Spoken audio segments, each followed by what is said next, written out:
بسم اللہ الرحمن الرحیم۔ محترم سامعین، اب سوال یہ ہے کہ آیا اقتداء کے لیے جگہ کا متحد ہونا ضروری ہے؟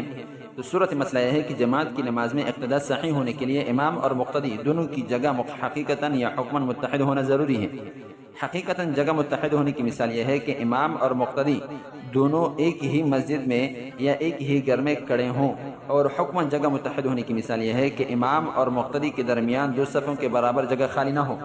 مثلا کسی دریا کے پل پر جماعت قائم کی جائے اور امام کچھ مقتدیوں کے ساتھ مثلا پل کے مغربی جانب کھڑا ہو اور کچھ مقتدی مشرقی جانب کھڑے ہیں، اور درمیان میں پل پر مسلسل صفیں کھڑی ہیں، تو اس صورت میں پل کے مغربی جانب کے امام اور پل کے مشرقی جانب کے مقتدیوں کے درمیان دریا حائل ہونے کی وجہ سے دونوں کی جگہ حقیقتاً متحد نہیں،